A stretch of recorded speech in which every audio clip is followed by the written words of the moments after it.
acidente, quais são os desafios que vocês enfrentam no dia a dia, se realmente é isso que acontece, é muito mais fácil nós, profissionais, colocar a culpa no trabalhador do que realmente resolver o problema. Qual que é a opinião de vocês aí? Compartilha aí agora, a hora é nossa, né?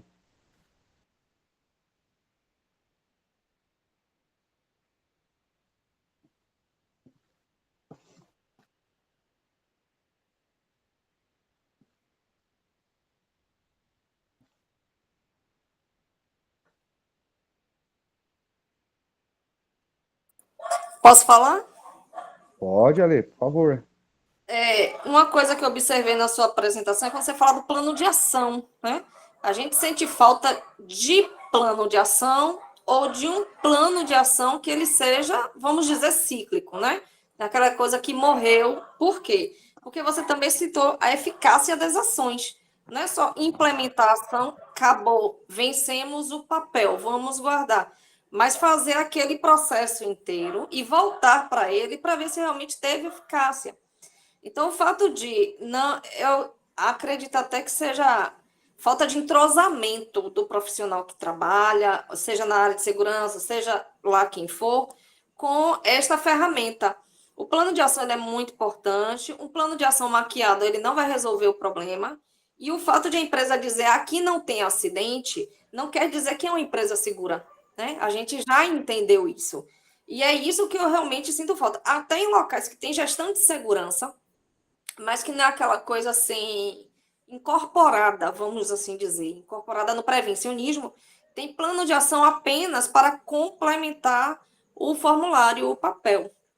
Aí eu queria citar uma coisa assim que eu não sei se vai expandir o assunto para outro caminho, mas eu sinto falta também de uma investigação, estou falando do formulário já desenhado pela empresa na realidade dela, mas que contenha itens que sejam informações para o DP. Por quê? Porque o DP precisa fazer a CAT, ou o RH precisa fazer a CAT, e tem informações que poderiam ser retiradas da investigação. Então, quando a empresa não tem, é uma empresa de consultoria, digamos, de DP, precisa emitir a CAT da empresa X. Tem técnico lá? Tem técnico lá. Mas é a gente que emite por questão de contrato. Então, faz assim: pega a investigação do técnico, mesmo que seja prévia, porque às vezes o profissional, o acidentado, está no hospital, ele não tem toda a informação para dar, pega a prévia, pede para ele passar para você, com essas informações básicas, já consegue fazer CAT. Então, eu sinto uma necessidade de que o formulário de investigação de segurança ou do acidente do trabalho lembre que ele pode ir para o DP para fazer a CAT e não falhar nas informações que serão dadas. Esse formulário, o ideal é ter justamente os caminhos da CAT, né? Ter os dados necessários para poder alimentar a CAT dentro do software, né? Perfeita colocação, concordo com você também. Tem que estar adaptado para facilitar a vida de todos. Pode falar, acho que foi o Cosmo, levantou a mão, Cosmo? Então, parabéns aí pela apresentação, pelo poder de síntese que você tem, que é muito importante. Cada espaço tem o seu momento, né? Não cabe um curso dentro de uma palestra, não cabe. Três coisas interessantes. Primeiro, nem sempre a investigação que você vai apresentar o resultado numa CAT é a técnica que você vai ter para dentro de você. Em algumas empresas não se permite fazer uma investigação decente, mas você não pode perder a oportunidade de conhecer as verdadeiras causas de um acidente para trabalhar. Segundo, jamais esquecer que hoje em dia existe uma entrada no PGR para o resultado da investigação de acidentes. E que se você retroalimentar de forma errada, o ciclo vai entrar de maneira errada. E, muito bem lembrado, o Leônidas é um grande profissional. Havia também o Fábio Pisa, que fazia cursos maravilhosos, já foi embora, morreu até que pertinho da gente, São Bernardo, e vale a pena estudar, porque a árvore de causas, especialmente, ela nos permite ter uma visão muito ampla, desde que quem está conduzindo o processo não se permita questões políticas, né? Então, a árvore de causas ela foi queimada no mercado há muitos anos pelo desvio de função de tendência, que ela permite tendência de toda forma.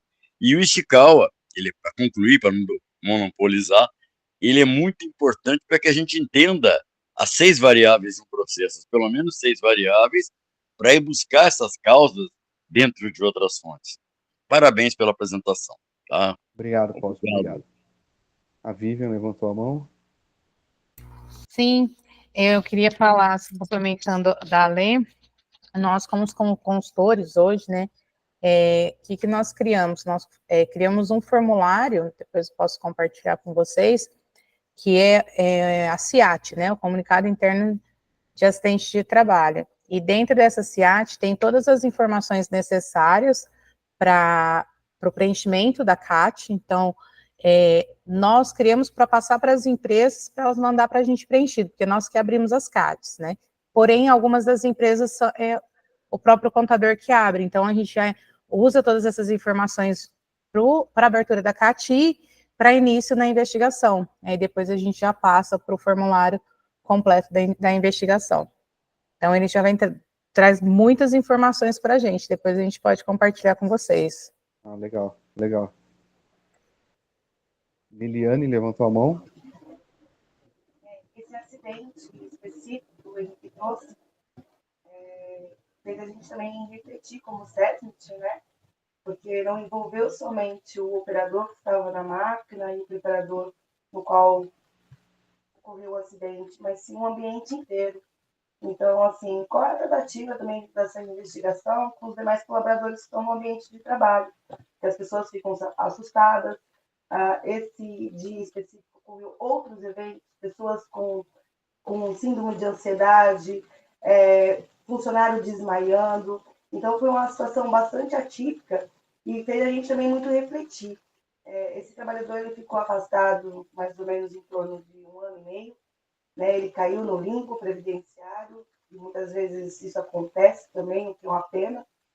Né? Além da pessoa estar lesada, a Previdência não dá a sua atenção específica. E no retorno das atividades, nós não trabalhamos somente o preparador em si, porque ele desencadeou uma depressão após o ocorrido. Ele era um rapaz muito vaidoso e ele deixou, né, o ocorrido deixou uma sequela no rosto dele. A dele foi toda feita com cirurgião plástico. Hoje, o rosto dele, quem olha, não fala que aconteceu um acidente. Mas nós trabalhamos muito a equipe do setor, no retorno desse trabalhador, como as pessoas iriam recebê-lo, porque só dele retornar no ambiente de trabalho, ele ia dar um start do que aconteceu. A gente pediu para que as pessoas também não falassem sobre as questões da estética dele, porque isso também ia abalar mais ainda.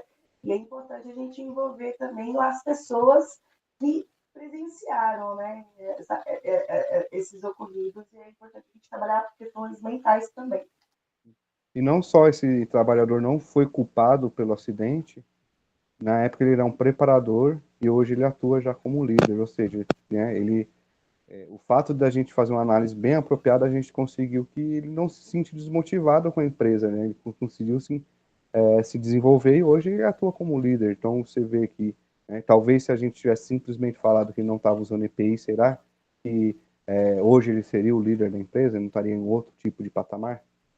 Reflexão bastante importante para nós. O Robson levantou a mão também. É o Robson? É o Rubi? Que às vezes não lembro o nome. Boa noite, estão me ouvindo aí? Tô ouvindo sim. Parabéns, Henrique, pela apresentação aí. Eu não tenho muita vivência nessa parte de gestão interna das empresas, porque eu trabalho muito em clínica. Mas o que eu vejo aqui nas clínicas que a gente atende, nas empresas que a gente atende, é que muitas empresas que mesmo tendo um técnico lá dentro, atuando lá dentro da empresa, essa parte de investigação eles deixam muito assim, eles deixam de lado. Então, o que eu vejo é que eles fazem preocupados em abrir a caixa, abriu, pronto, acabou, e depois não faz um trabalho em cima desse acidente para saber o que houve e tomar as medidas para não que aconteça de novo. Então, assim, eu acho que aqui, pelo menos na região aqui, isso é acho que deixa muito, assim, quase que esquece essa questão da investigação. E só mencionando a questão que a Ali falou do plano de ação, esses dias tivemos uma reunião com alguns fiscais do Ministério do Trabalho, e eles comentaram assim, que eles veem o PGR assim, que um plano de ação muito falho, porque as empresas, o pessoal não entrega o PGR. E quando eles vão olhar o plano de ação, está totalmente fora dos riscos, essa questão que eles fazem para fazer a gestão. Então, já começa por aí. Se o PGR está ruim, o plano de ação está coerente, então a investigação também já se perdeu tudo nesse caminho aí. planos de ações têm que ser mais assertivos, né? E tem que não só ter o papel, né? Tem que acontecer, né, Robinho? Então é importante que você levantou aí, não só das análises de acidente, no PGR como um todo, é importante mesmo. Mais alguém aí? Ale. Oi, Dani, tô vendo você aqui, ó, tudo bem? Ale, tem mais alguma coisa para contribuir? Pegando o gancho seu e o de Cosmo, né, onde fala sobre a análise de causas e o PGR. Eu até abri aqui rapidinho o NR1 e lá está escrito assim: determinar procedimentos que devem ser adotados em caso de acidente ou doença relacionada ao trabalho, incluindo análise de suas causas. Aí eu pego uma empresa que aconteceu o acidente e vai precisar reabrir o PGR por conta da investigação. Eu preciso reabrir, porque agora eu identifiquei que tem algo a ser alterado, só que o PGR foi feito pelo consultor, por um consultor aí qualquer. E agora, como é que a gente faz? Sim. Eu chamaria esse consultor para participar dessa investigação. Até mesmo o que o Robson pontuou, muitas vezes a gente vê os planos de ação bem básicos, né, gente? Eu tenho visto alguns PGRs onde está pedindo plano de ação, reuniões de CIPA, elaboração de ordem de serviço, treinamento, e muitas vezes a empresa já tem tudo isso implementado, então você não vai precisar de elaborar uma ordem de serviço, né? Então eu acho que nesse caso, Ale, quando é um consultor, ele tem que estar envolvido, porque se ele declara alguma informação de perigo e ele não preveu isso, a NR1 ela já pede para rever em casos de acidente de trabalho, o PGR ele vai ter que ser reavaliado.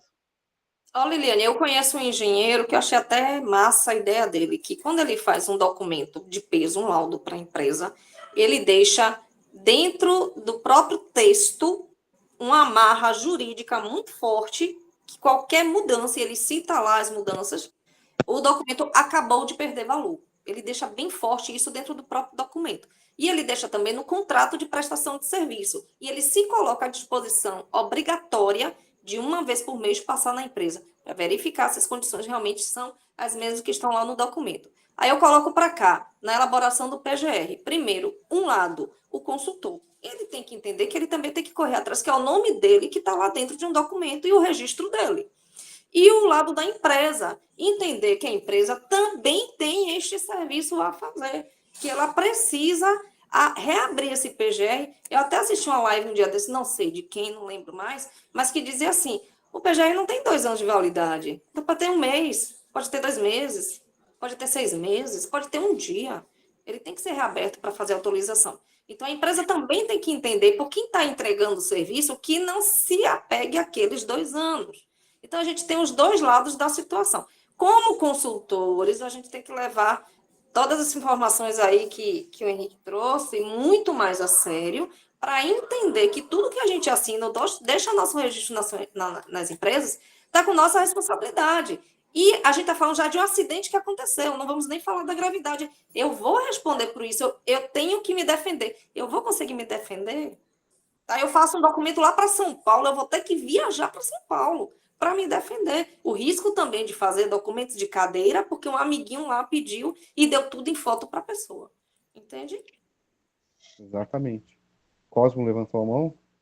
Levantei só 2 detalhes rapidinhos, né? O primeiro, mesmo sendo feito por consultoria, se dentro daquela empresa, daquela organização tem SESMIT, a própria NR4 envolve essa participação e responsabilidade do SESMIT, que no primeiro momento talvez aceite tranquilamente e depois tenha que conviver com essa criança. E a segunda coisa, de aspecto prático, é lembrar que da análise e investigação nós temos 2 caminhos, né? Um caminho dentro do mundo do trabalho e um caminho dentro do mundo da previdência. Então, todo mundo sai emitindo CAT, especialmente algumas áreas que não são, e depois está lá escrito, como a gente viu uma vez, o cara quebrou uma lâmpada fluorescente e estava na CAT, trabalhador quebrou e foi contaminado por mercúrio. Muito cuidado com o que se escreve. Caramba. Todo mundo acha que fazer CAT, é só entrar no sistema lá. Esse documento ele tem impacto. Esse documento, na mão de um bom advogado, ele é um princípio maravilhoso de culpa. Então, às vezes, tem que ser um pouquinho mais... O efeito previdenciário, é muito cuidado que a gente escreve.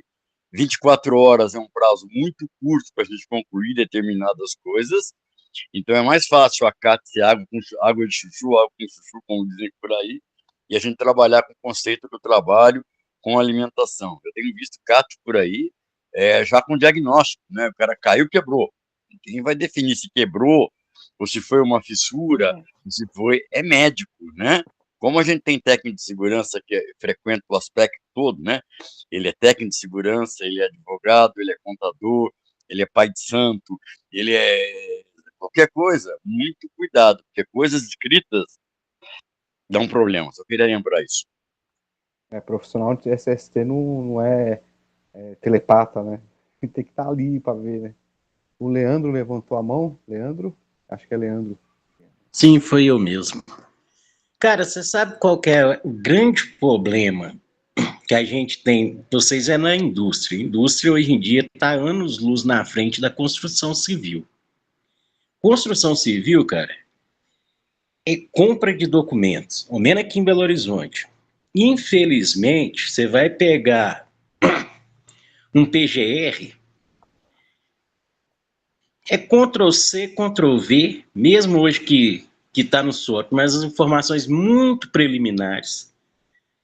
Você vai reclamar com o empreiteiro, ele vai jogar para você que o documento está em validade, por causa do famoso 2 anos, e geralmente nunca vai estar naquela real necessidade da obra que você está trabalhando. E São Paulo é um outro mundo. Aqui, a dificuldade de você conseguir implementar um PGR da maneira correta, cara, você pode, se você tiver aqui, vou chutar aí, 1000 empresas, 10, infelizmente, no máximo que vai estar correto. O resto vai ser tudo documento de gaveta que precisa ter. Infelizmente, né, quando houve essa transição do PPRA para o PGR, houve aquela ilusão de que os documentos não vão ser mais de gaveta, né? Talvez tenha razão, os documentos não é mais de gaveta agora, são de nuvem, né? Então, mas as práticas não mudou muita coisa na aplicação do dia a dia, infelizmente é um problema aí congênito aqui no Brasil que precisa ser combatido, né? Liliane? Pegando aí o gancho do nosso colega Leandro, que trabalha muito com terceiros, né? Eu acho que é algo positivo que veio na NR1, a tratativa, o gerenciamento dos terceiros, dos trabalhadores terceiros, porque também tem essa situação, né? O local de trabalho é do contratante, ocorreu o acidente, mas quem faz a investigação lá é a contratada. E aí essas informações digitais vai estar o local da contratante e você não tem esse trabalho em conjunto, né? Então é importante também a gente também levantar essa pauta aí dos trabalhadores, né? Os que estão nesse ambiente de trabalho, eles são considerados concessão de mão de obra, ou empreitada, ou também os terceiros, no qual a gente vê aí muita subnotificação, né? Acontece um acidente, ninguém abre CAT, ninguém investiga, né? E eu acho que a NR1 ela foi assertiva nesse envolvimento dos terceiros. A Dani levantou a mão. Oi, boa noite. Vou aproveitar o gancho aqui da Liliane para falar sobre segmento dos terceiros, né? Hoje eu trabalho num segmento onde o nosso serviço é terceirizado, juntamente com promotores de merchandising em supermercados e farmácias e grandes home centers, e nós temos muita dificuldade na questão de investigação de acidente, principalmente quando a gente solicita imagem e quando a gente solicita filmagem. Porque o que as redes alegam? Elas alegam que elas não são obrigadas a produzir provas contra elas mesmas, por conta da corresponsabilidade que nós temos, né, e que eles teriam sobre a saúde e as questões relacionadas ao acidente desses trabalhadores. Então, quando o acidente acontece no quintal do outro, é muito mais difícil a gente conseguir concluir uma investigação de acidente com prazo aceitável, né, dentro dos 24 horas para abrir o CAT. Então, lá nós adotamos, sim, uma investigação de acidente minuciosa, né, devido a todas as situações, porém optamos não abrir o CAT em 24 horas, com pressa, e para estar evitando os tipos de erro que o Cosmo mencionou. Então, sempre optamos em fazer uma investigação de acidente mais assertiva e deixar que, se tiver que vir alguma multa, que eu nunca recebi uma multa por atraso, mas ser o quanto mais assertivo, não só para a empresa, mas também para o trabalhador. Porque eu já vi muito trabalhador ser prejudicado em questão de a empresa não querer abrir CAT, até em caso de amputação de membro, tá? Já teve briga feia do SESI Antecipa em questões de acidente, da empresa não querer abrir o CAT devido às porcentagens, né, que nós sabemos que eles acabam cobrando de SAT, enfim. E aí a gente entra na briga para defender principalmente o trabalhador. E aí tive que ouvir do jurídico. Aqui você trabalha para a empresa e não para o trabalhador. É uma triste realidade que nós, quanto SESMIT, né, quanto profissionais de segurança do trabalho, enfrentamos todos os dias, principalmente no ramo da terceirização. E isso inclui também a área de construção civil. Uma realidade muito triste. Muito. Cosmo? E no setor de eventos também, tá? Que é uma prática que eu tenho, atuo em alguns segmentos de grandes eventos aí, né? Não vou citar nomes, mas que é muito pobre essa cultura de segurança do trabalho, né? Agora, algumas instituições como o CREA do Rio de Janeiro está batendo muito forte em alguns quesitos, em alguns eventos, mas ainda é pouco. É pouco perto do que todos aqueles trabalhadores passam, porque são trabalhadores freelance, eles não chegam nem a ser terceiros, né? São trabalhadores ali que estão trabalhando de forma freelance mesmo. Autônomo, E eles acabam... autônomo. É autônomo. E eles acabam Infeliz- ficando desprotegidos contra as legislações. E nós trabalhamos em, muitas vezes, as empresas, o empregador tem um domínio na relação de trabalho. Então, a gente, às vezes, fica refém aí, diante do que a Dani falou, né? Que você trabalha para a empresa, não trabalha para o trabalhador, né? Que é um grande equívoco, né? Você parando para pensar numa visão social, né? Uma organização com nome, né? Dizer uma situação dessa para um profissional de SST é uma realidade muito preocupante, né? E isso demonstra que não é à toa que o Brasil está no patamar que está hoje, né, em relação aos acidentes do trabalho. Então, é uma realidade muito preocupante e é difícil de se quebrar. Por mais que nós, profissionais, bata de frente para combater isso, entre nós a gente consegue se resolver, mas e contra o empregador? Né? O buraco é um pouco mais embaixo e a gente não tem força para isso. É uma realidade muito triste. Cosmo? Pois é. Só para a gente lembrar que a coisa pode ser pior, nós temos ainda a questão do acidente de trajeto, nessas questões que a Daniela colocou aí, desse monte de gente andando para baixo e para cima, é uma loucura, e muita gente negligencia isso, e um dia pode ter problema com isso, porque goste ou não goste, equivale, e no fundo lá gera processos bastante, e o pior ainda, que nós nem colocamos a mão nisso, é a questão das doenças.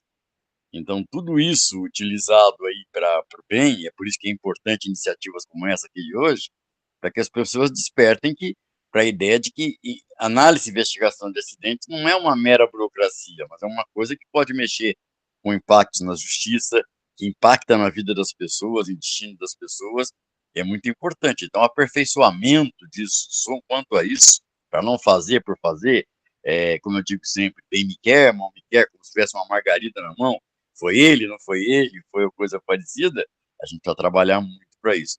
E como você bem disse, existem diversas técnicas, e a melhor, por exemplo, no caso da colega em cima que acabou de falar, é que a gente tente, dentro da nossa realidade, desenvolver metodologias ou adotá-las, ou adequá-las àquilo que nós fazemos, né?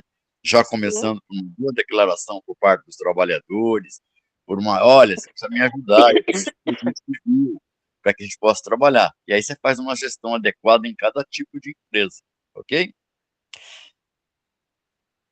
Sim, tem que ser, né? Lá, inclusive, eu tive um problema acentuado, porque os trabalhadores, grande parte ali dos colaboradores, eles trabalham em sistema de roteirização, né? Então, eles estão o tempo todo na rua. E eles não queriam enquadrar os acidentes que aconteciam de um lugar, de um ambiente para o outro, porque eles alegavam ser acidente de trajeto. Eu falei, não, é um acidente típico, porque se movimentar de uma loja para outra faz parte da função do supermercado. Ele atende uma loja, depois ele atende outra, e eles não queriam abrir CAT, não queriam enquadrar como um acidente, e foi uma briga boa com o jurídico, mas vencemos. Parabéns. André levantou a mão.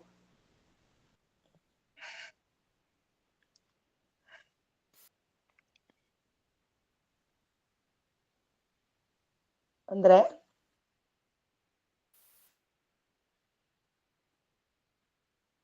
Não estamos te ouvindo, André.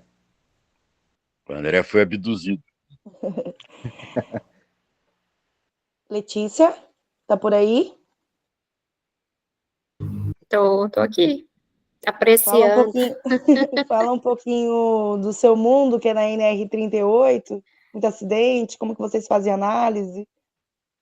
Pois é, o Leandro até abordou aí a questão da construção civil, que é onde a gente está, não é só a 38, a gente também está no ramo da construção civil, e é bastante complicado, viu? Aqui em Minas, como ele bem colocou, é basicamente isso mesmo, de compra de documento. Eu já troquei de consultoria várias e várias vezes, de verdade, de sentir vergonha de apresentar uma documentação, né, igual essa, de um PGR, de um PCMSO e demais, até de um LTCAT, numa fiscalização. Você chega numa fiscalização, como que você apresenta um documento desse, que o próprio fiscal, só de bater o olho, fala assim, não é possível. E assim, aqui no ramo tanto da construção civil, como ele bem disse, e voltando para a NR38, as empresas têm essa mania de querer o que é mais rápido, porque eu acho que eu já até conversei com você algumas vezes, o pessoal preocupa tanto com licitações, de colocar a empresa para rodar, e se eu não colocar para amanhã, o prefeito não vai querer a minha empresa ali. Então, é tudo muito superficial. É bastante complicado, é um desafio muito grande que a gente tem por aqui. Mas hoje vocês utilizam alguma ferramenta de análise de investigação de acidente? Ou acaba não realizando? A gente faz, né? Nós temos várias unidades, a gente tem as comissões, tem CIPA. Quando eu entrei também, né, até na empresa onde eu estou, já vim de outras empresas também do ramo que nem CIPA tinha, porque o próprio empregador não autorizava ter CIPA, porque ele achava que a CIPA ia atrapalhar esse processo de, assim, digamos, para o ramo, vou usar o termo assim mais chulo, o ganhar dinheiro da empresa, tá me tirando dinheiro da empresa. Então, aqui, nós técnicos, dentro da área da NR38, a gente sofre bastante com isso, sabe? Mas lá onde eu estou, eu mudei muita coisa. Onde tem que fazer a análise, tem que fazer. A gente tem essas comissões, a gente envolve todos os gestores, todos os encarregados, a gente tem líder nas equipes, exemplo. Eu tenho líder de capina que são treinados, eu tenho líder de varrição que é treinado, e graças a Deus, movimentando a CIPA. Legal. Parabéns. Parabéns, é um esforço que vai valer a pena no final, tenho certeza. Verdade, obrigada. André, vê se o seu microfone não está desativado. Ele disse que não estava. É provável que ele não esteja ouvindo também, pelo jeito. Acho que ele não está não só não falando. Mas, Letícia, você estava falando aí. Ele perguntou. Ele está ouvindo, ele está ouvindo. Ele está ouvindo, eu acho que ele está desativado. Tira A o gente não fone está conseguindo ele. Se tiver no celular, tira o fone e fala.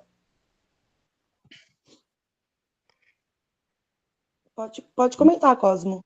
Letícia, essa questão da 38, eu li recentemente uma conclusão a descrição de um acidente, né? Tanto que o rapaz foi picado por um escorpião não identificado. Travou. Está escrito no relatório dessa forma, então a gente às vezes Travou quem? Do mundo. Voltou. Travou. Escorpião não identificado. O escorpião não identificado. Você achar nos escorpiões agora, nas cobras, em tudo que pode causar acidente, porque não estava identificado. Então, a gente reclama. Agora, uma questão muito legal disso tudo, gente, que é uma evolução, como se permite, são os contratos escritos das consultorias externas. Então, esses contratos é um momento que a gente pode trabalhar muito, muito, muito para melhorar muita coisa que nós reclamamos. Porque entra qualquer empresa, essa empresa ela faz o que ela bem entende, e a hora que você vai cobrar, não tem uma força contratual que vai fazer aquilo. Então, muito cuidado com esses momentos. Às vezes a gente não tem as conquistas todas de uma vez, mas a gente vai colocando ali para poder trabalhar com isso. Perfeito, Costa, perfeito. Letícia, quer falar mais alguma coisa? André, quando tiver ok, só falar, meu amigo. Então, eu até esqueci de mencionar aqui, foi até recente, sabe, de uma experiência que a gente passou, graças a Deus a gente conseguiu passar por cima, mas foi justamente essa questão do Ctrl+C, Ctrl+V, ou de não entender a demanda do cliente.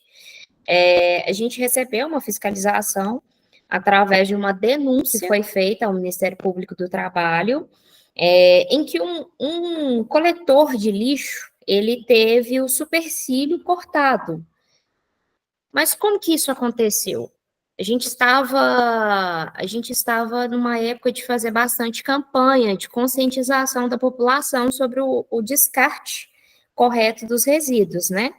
E a gente fazia panfletagem. Eu, por exemplo, criei dentro da empresa um projeto, que hoje até chama um projeto Alcance, onde a gente vai até as escolas ensinar para as crianças, porque, assim, a maior população que a gente vai conseguir atingir, eu acho que vai ser através deles mesmos, que vão chegar em casa, ensinar, às vezes, para o pai ou para a mãe como que embala o lixo, essas coisas. E aí, esse coletor que teve o supercílio perfurado não foi de algo que voltou contra ele na hora que ele estava prensando o lixo. Foi que ele estava caminhando, ele pisou na ponta de um ferro e esse ferro voltou-se contra ele. Ou seja, não é algo muito normal de acontecer. Praticamente, digamos que nem acontece. Mas, enfim, veio essa fiscalização. E eles pediram PGR, PCMSO, todos os documentos e tudo. Treinamento, investigação, documentos de CIPA, fizemos todos esse apanhado. E aí nós enviamos para eles. E eles voltaram para a gente falando que por que nas fichas de GPI, principalmente dos coletores, não tinha perneira. Eu tinha acabado de entrar na empresa, 3 meses de empresa. E aí eu pensei assim, gente, como que eu vou colocar um coletor de perneira? Fiquei pensando. Peguei o documento para ler novamente. Ele tinha acabado de ser reformulado, mas aí quem fez essa conferência, né, não tinha sido eu. E aí estava escrito que para o risco de acidente com animais peçonhentos, deveria ter perneira. E no risco de coletor existia o risco de animais peçonhentos, porque no lixo eles podem encontrar qualquer coisa. E eu falei assim, gente, como que a empresa, a diretoria, deixa apresentar um documento desse? Aí foi aí que eu pedi para revisar esses documentos, chamei o consultor e falei com ele, agora você responde para o Ministério Público, na audiência tal hora, tal data, por que tem perneira aí? E aí ele teve que explicar, né, na audiência, que foi um erro documental e que aí eles iam revisar o PGR. E eu fiquei assim, gente, como que pode, né? E a diretoria naquela loucura de querer sempre colocar o time em campo, né? Receber o QD e vem as compras desses documentos, né? Que a gente sabe que foi algo feito assim muito rápido, não teve alguém para poder olhar, não teve aquele bate-papo, né? De consultoria com a empresa para entender a atividade, até porque NR38 é um ramo, assim, muito específico de trabalhar, sabe? Muito complexo. Mas eu queria deixar esse exemplo aí para vocês verem o que a gente passa. Não é fácil, não. A Dani tá ali. Quer contribuir com mais algo, Dani? Não, levantei a mão sem querer. Tô só concordando agora. Pessoal, alguém que quiser contribuir, só abre o microfone aí e contribuir. No chat, o André havia perguntado como que ele faz para ele se aprofundar mais nessa ferramenta de árvore de causa e raiz. Eu tenho uma pasta de documentos que traz todos os estudos quando eu fiz o curso lá na Fundacentro com o Leônidas. Então tem vários PDF que traz os conceitos, traz como aplica. Eu tenho até um exercício prático que eu fiz lá, que está respondido, que eu deixei salvo também para complementar essa pasta de documento que fala exatamente disso. Eu não sei se ele faz parte do grupo do SEST, né, mas eu posso compartilhar, ou posteriormente eu posso compartilhar com ele na minha apresentação, lá no primeiro slide, que agora eu saí. Tem o meu contato, aí eu posso compartilhar os documentos com ele também. Informações bastante pertinentes, né? Eu acredito que ele não é membro, Henrique. Se você puder, deixa o telefone no chat aqui, e aí o André possa entrar em contato com você. Era essa a pergunta, André? Se você puder colocar no chat se atendeu a sua expectativa. Está sem microfone. Henrique, já aproveita e já manda o microfone para ele também, junto com os arquivos. O André teste. Mandei meu telefone no chat, anota ele, manda um oi no WhatsApp que eu mando para você. Não prometo hoje, mas amanhã, no primeiro momento, se eu tiver, eu mando para você, sem problema. O documento é público, que é do curso que fiz lá com o Leônidas, o material é tudo dele, todos os créditos dele lá. Se mais alguém quiser, eu vou compartilhar no grupo também. Ou só entrar em contato comigo no WhatsApp que eu envio também. O pessoal levantou a mão. Alê?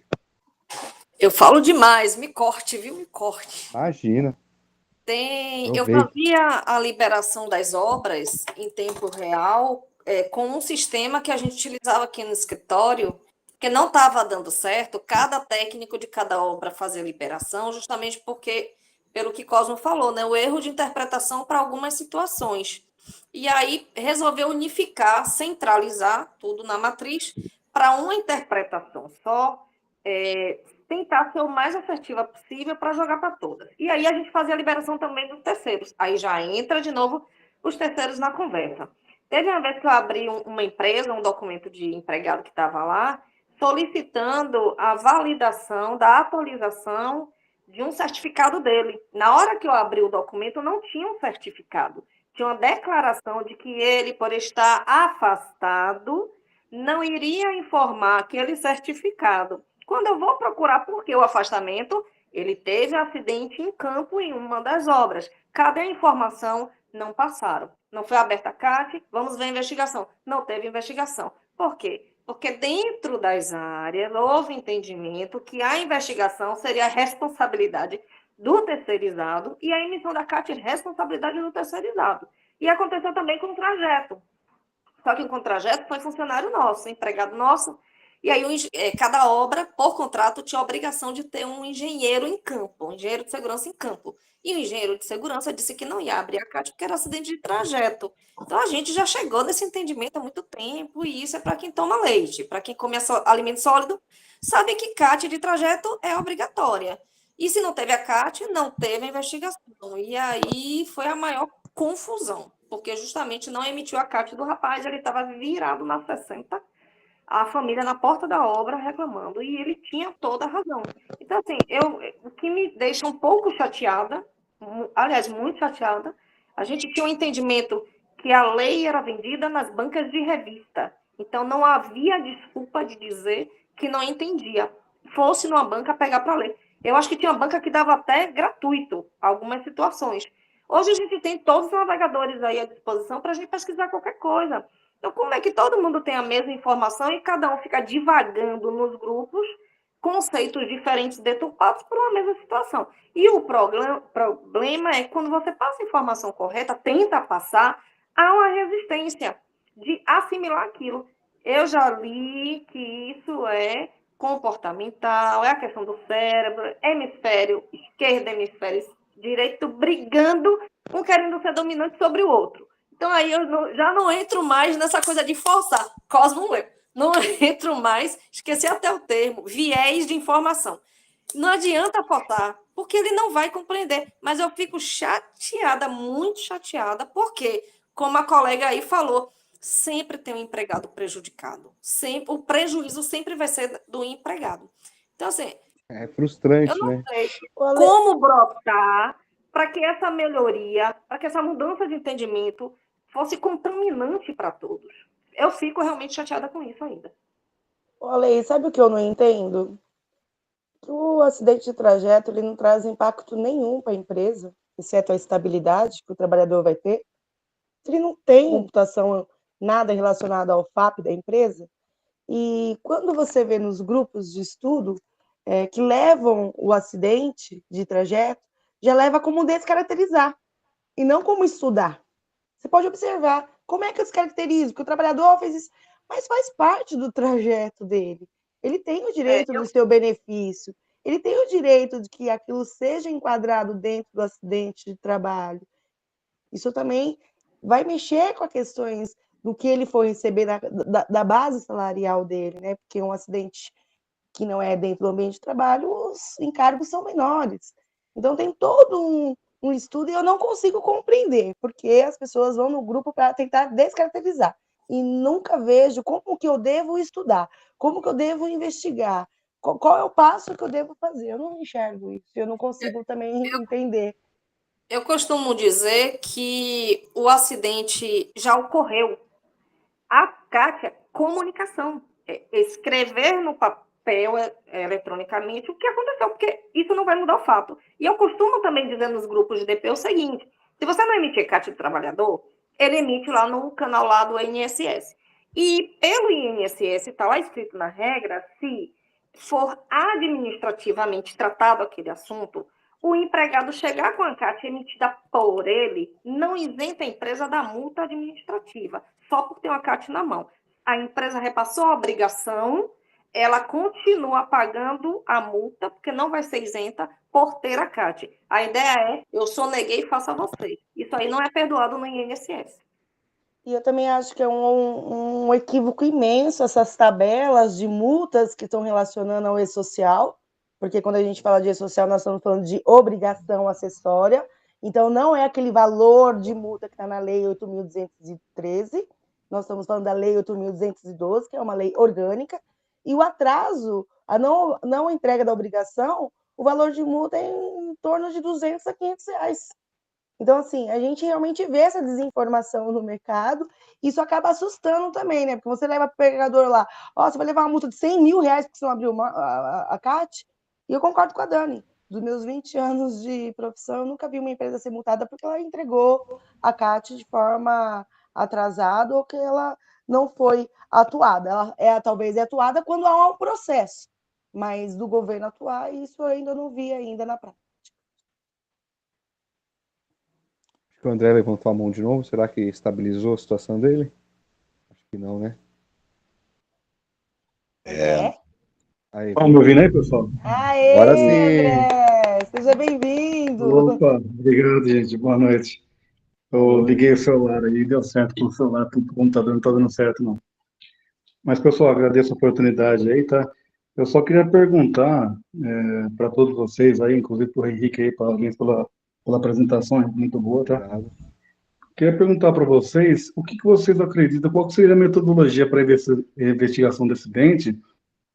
E, por exemplo, como que a gente consegue descobrir qual que seria a mais apropriada para cada atividade? Porque, por exemplo, para cada acidente. Porque, por exemplo, quando eu comecei a trabalhar a primeira vez como técnico, eu trabalhei numa empresa que, infelizmente, acabou se fechando, né? Faleceu as atividades. E a cultura de segurança do trabalho era bem fraca mesmo, entendeu? Então, a gente não tinha uma metodologia de investigação do acidente, era bem, digamos, bem superficial mesmo. Era, no máximo, 5 porquês.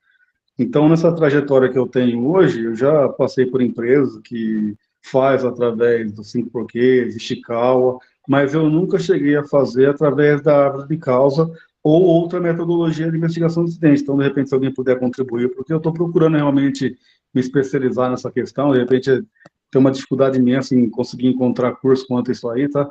Que é até triste, né? O Henrique falou que não está mais fazendo o curso com o professor lá. Então, eu já ia perguntar para ele, quem que te deu o curso? Mas se alguém puder contribuir com alguma coisa. Mas pode ter certeza que depois eu entrar em contato contigo, Henrique. Vou te encher o saco e eu preciso passar essa metodologia aí, muito interessado. Pode Obrigado, mandar, é um prazer. E não existe um método ideal, né? Eu gosto do árvore de causas, que ele é muito abrangente, ele pode ser usado para qualquer realidade. E entra naquilo que o próprio Cosmo comentou também, né? Um complementa o outro, você consegue montar um diagrama de Chicó para ter uma visão sistêmica, põe os 5 porquê para questionar daquela situação, depois põe lá na árvore de causa ali para você ter vários embasamentos ali e você ter mais propriedade naquilo que você concluiu, né? Que é o da conclusão ou das conclusões, né? Então é importante variar. Eu encaminho o material aí para você, por mais quem tiver, eu mandei meu e-mail, meu telefone aí no chat, só entrar em contato aí que eu compartilho o material com o maior prazer. André, a Fundacentro, antigamente, ela trazia vários temas relacionados, né, a investigações de acidente. Eu acredito que esses cursos voltarão. Então, na página mesmo, tem a da Fundacentro, você consegue ter alguns cursos já de EAD, forma gratuita. Isso vem contribuindo também bastante aí para nós profissionais. Mas se eu ver qualquer algo relacionado, eu vou disparar nos grupos. Não sei qual grupo que você participa, que você viu o link, porque essa reunião a gente deixou aberta ao público, né? Mas se você não conseguiu anotar o telefone do Henrique, pode me chamar o privado que eu passo para você. Tá ok, muito obrigado. Cosmo? Oi, André, uma coisa interessante é o chamado princípio técnico-critério, né? Como o Henrique muito bem respondeu, não existe uma resposta única para isso, até porque se você trabalha numa empresa, por exemplo, que tem muito acidente, você não vai conseguir fazer árvore de causa para tudo, senão você não trabalha. Né? Deu um certo. Então, a gente sempre começa pelo método mais simples, né? E se a gente não consegue ter como simples, não está convencido, e é critério do profissional técnico estar convencido sobre alguma coisa, isso não oferecia na escola nenhuma, aí eu vou avançando com outras ferramentas até eu descobrir. Tem acidente que é muito claro. O que não pode ser claro é achar uma única causa, porque alguém que acha uma única causa para um acidente está fazendo uma coisa totalmente errada. Então, tem o de porta de entrada, né? É o carrinho 1000 da investigação, né? Aquele que você usa bonitinho. Tem lá o 2.0 turbinado da investigação, que é o outro. Importante também que você tenha uma equipe, porque a árvore de causa é uma coisa muito interessante para você fazer com mais, eu acho, pelo menos com mais de uma pessoa, ok? Até como o Ishikawa também. Mas aí é critério, e critério está sumindo na nossa área, né? O pessoal fala muito sobre PGR, mas também, o que adianta a consultoria saber fazer PGR se o profissional dentro não sabe fazer gerenciamento? Então, a ferramenta sem o usuário, né? Um alicate na mão de um bêbado é um problema, gente, tá certo? Uma faca na mão de uma criança é um problema. Então, a mesma coisa, existe culpa dos dois lados. Se eu sei para que serve um programa de gerenciamento, eu sei usar um gerenciamento. Agora, se eu não sei, eu realmente vou ter problema. Depois eu vou disponibilizar para o Henrique também, e ele centraliza isso. Alguns materiais que eu tenho também sobre. Eu gosto muito de árvore de causas, gosto muito de árvore de falhas também, que é muito interessante, né? Para que as pessoas possam. E é um grande processo de exercício para crescimento profissional, né? A árvore de causas é bom até para investigar a briga de casal. Eu falo para o pessoal, você vai tentando descobrir ao longo do tempo as bolas, né? Você vai tentando descobrir ali as causas variadas das coisas. Deixa eu falar menos, senão tinha mais gente para falar aí.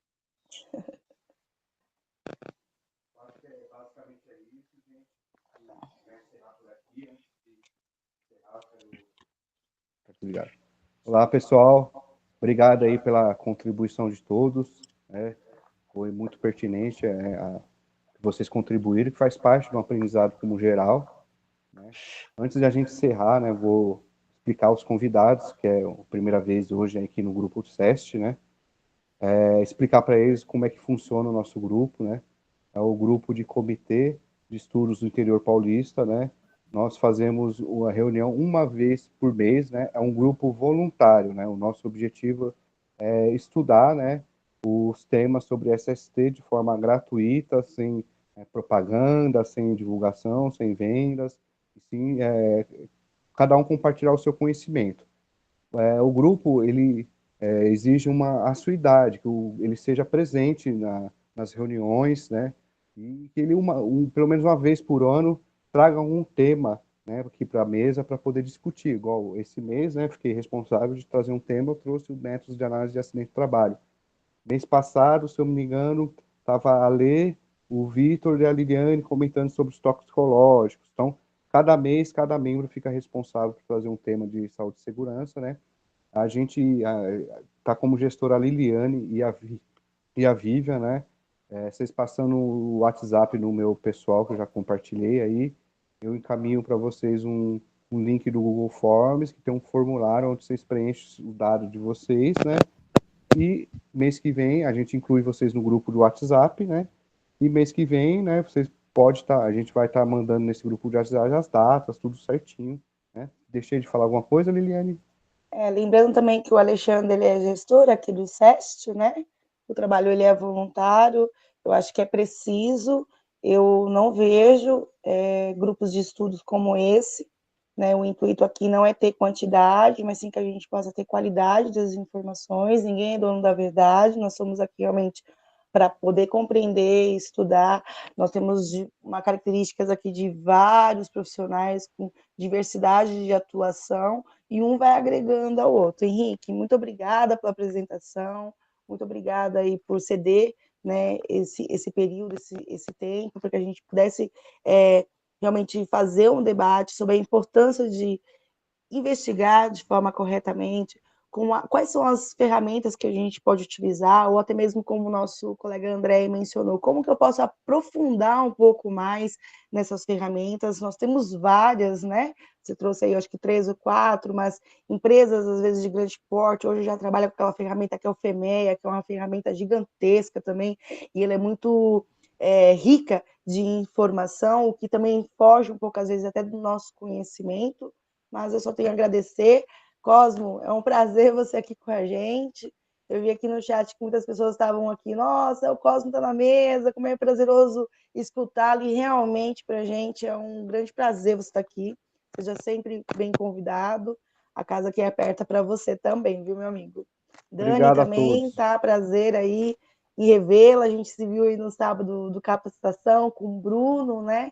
Convidei a amiga para a gente poder ver. Se você tiver gostado do nosso grupo, seja muito bem-vinda. E quem quiser, depois pode estar me chamando no privado e eu faço todo esse meio termo da gente mandar a documentação aqui do nosso grupo de estudo. Obrigado, pessoal, pela presença de todos, foi muito importante. Mês que vem nós estamos ainda, vamos definir datas, horários, então agradeço a presença de todos aí por ter vindo prestigiar, não só o Henrique, também compartilhar seu próprio conhecimento aí, que é importante para manter o Grupo SEST vivo aí. Muito obrigado a todos aí, e até mais. Mas alguém quer falar alguma coisa? Henrique, parabéns aí, parabéns. Eu sei que é um sacrifício você estar acordado dessa hora, eu sei que você dorme muito cedo, o pessoal não sabe disso, essa hora já está dormindo, já tá, é um sacrifício. Parabéns. Quanto vocês, o quanto o casal especialmente contribui para a área de segurança, uma área onde todo mundo está tentando apenas se arrumar e não fazer ela melhor. E ela vai ficar muito pior para todo mundo, com certeza. Tá bom? Um abraço a todos aí. Verdade. Tchau, tchau, gente. Até Tchau. a reunião de agosto. Tchau, tchau. Boa noite. Beijo para todos. Tchau, um abraço, parabéns, Henrique. Tchau, tchau. Boa noite.